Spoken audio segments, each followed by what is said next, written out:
जादुई सुनहरा शहर। गोपी अपनी माँ देवकी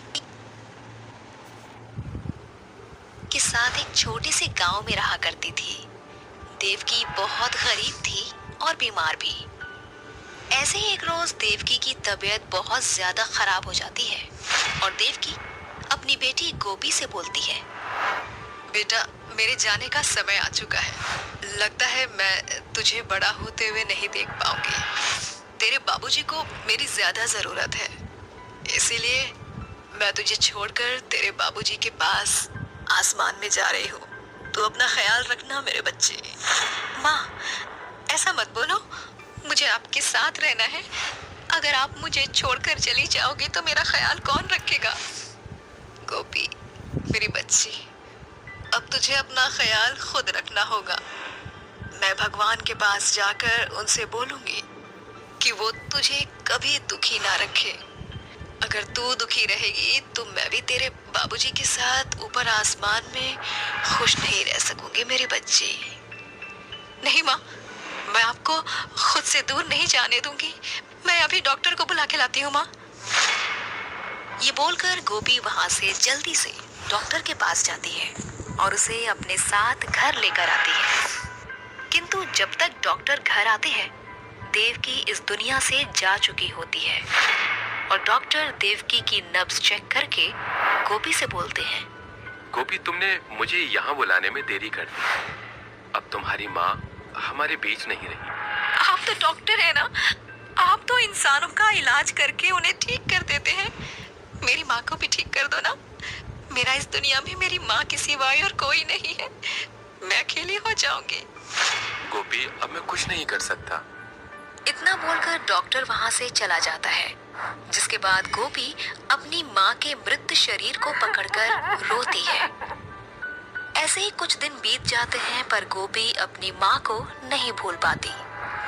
अब गोपी की देखभाल करने के लिए भी कोई नहीं था।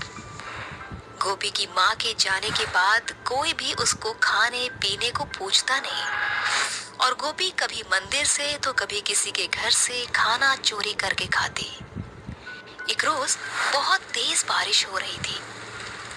गोपी के घर की छत टपकने लगती है, जिसके बाद गोपी बाहर रेड़ी के नीचे छिपकर बैठ जाती है और तारों को देखकर खुद से बोलती है, माँ भी बाबूजी की तरह एक तारा बन गई। भगवान जी, आप मुझे भी तारा बना दो और मुझे मेरे बाबूजी और माँ से मिलवा दो। गोपी बेचारी तारे को देखती है और अपनी माँ को याद करके रोते हुए सो जाती है और आंखें बंद होते ही गोपी के सपने में स्वर्ग लोक से एक देवी आती है और वो गोपी से बोलती है, गोपी, मैं स्वर्ग लोक से आई हूँ। मुझे यहाँ तुम्हारी माँ ने भेजा है। तो बताओ, तुम्हें मुझसे क्या चाहिए? तुम जो भी मांगोगी वो तुम्हें जरूर मिलेगा। मेरे पास खाने के लिए कुछ नहीं है, न रहने के लिए घर, इसलिए मुझे ऐसी शक्ति चाहिए कि मैं जिसे भी छू लूं वो सोना बन जाए। तुम्हारी मनोकामना पूरी हुई। इतना बोलकर स्वर्गलोक से आई देवी चली जाती है और गोपी की आंखें खुलती हैं। जब गोपी की आंख खुलती है तो वो खुद को उसी हालत में पाती है। शायद मैं कोई सपना देख रही थी, पर ऐसा भी तो हो सकता है कि वो सपना सच हो। एक काम करती हूँ, मैं इस रेड़ी को छूकर देखती हूँ कि ये सोना बनता है या नहीं। ये बोलकर गोपी उस रेड़ी पर हाथ रखती है और बोलती है, मैं चाहती हूँ कि ये रेड़ी सोने की बन जाए। गोपी के ये बोलते ही पूरी की पूरी रेड़ी सोने की बन जाती है, जिसके बाद गोपी को पूरा यकीन हो जाता है कि वो सब एक सपना नहीं बल्कि हकीकत था। जिसके बाद गोपी अपने घर को छूती है और बोलती है, मैं चाहती हूँ कि मेरा ये टूटा हुआ घर एक सोने का घर बन जाए और उसके अंदर की सारी चीजें सुनहरी हो जाएं। गोपी के बोलते ही उसकी ये इच्छा पूरी हो जाती है और उसके घर के साथ साथ उसके अंदर की सारी चीजें सोने की बन जाती हैं। गोपी का सुनहरा घर देखकर गोपी के घर के आसपास के लोग उसके पास जाते हैं और उससे बोलते हैं, गोपी बेटा, पलक झपकते ही ऐसा क्या हुआ कि तुम्हारा घर सुनहरा सोने का बन गया और उसके अंदर की सारी चीजें भी सुनहरी हो गईं? काका, मेरी माँ की वजह से मुझे ये वरदान मिला है। अब मुझे किसी की भी जरूरत नहीं है। पर गोपी बेटा, तुम्हें नहीं लगता कि तुम इस गांव के हो और जब तुम्हारे पास इतना अच्छा वरदान है तो तुम्हें इसका फायदा उठाना चाहिए? कैसा फायदा काका? अरे गोपी बेटा, तुम हम सबकी मदद करने की सोचो। तुम सबकी मदद करोगे तभी तो भगवान भी तुम्हारी मदद करेगा। तुम एक काम करो, इस पूरे शहर को सुनहरा शहर बना दो ताकि दूर दराज के लोग हमारे गांव को देखने के लिए आए और हमारा गांव प्रसिद्ध हो जाए। गांव वालों की बातों में आकर वो भी बिल्कुल ऐसा ही करती है और अपनी इच्छा जाहिर करते हुए बोलती है, मैं चाहती हूँ कि मेरा ये गांव सुनहरा शहर बन जाए।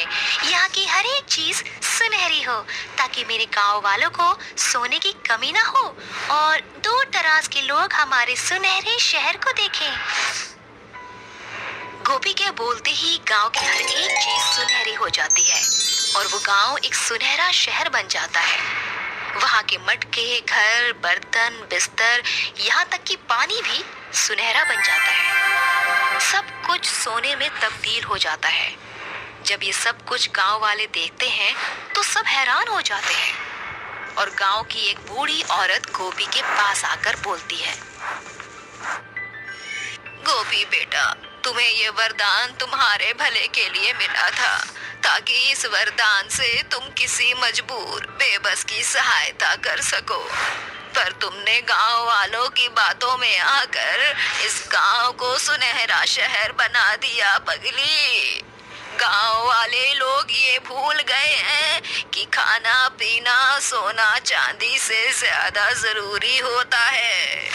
देखो, गांव में अब एक बूंद पानी नहीं है। अब इंसान क्या पिएगा? इसलिए मेरी बच्ची, मैं चाहती हूँ कि तुम इस शहर को ठीक कर दो। पर ये मेरे बस में नहीं है दादी। अब मैं क्या करूँ? ऐसे तो सब लोग मर जाएंगे।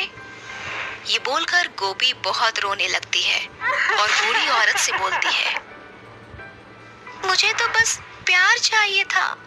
पता नहीं वो प्यार मुझे कब मिलेगा। ऐसे तो मेरे गांव वाले भी एक एक करके प्यासे मर जाएंगे। अब मैं इन सब की जान कैसे बचाऊं?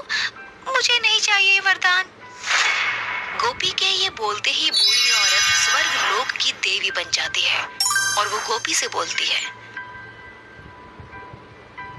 गोपी, मैं तुम्हें जो समझाना चाहती थी और जिस वजह से मैं यहाँ आई थी, मेरा वो काम पूरा हो गया और तुम्हारे कहने पर मैं तुमसे अपना ये वरदान वापस लेती हूँ और तुम्हें हमेशा खुश और आगे बढ़ने का आशीर्वाद देती हूँ। तुम जहाँ भी जाओगी वहाँ तुम्हें सिर्फ खुशियाँ और तरक्की, साथ ही बेशुमार प्यार मिलेगा।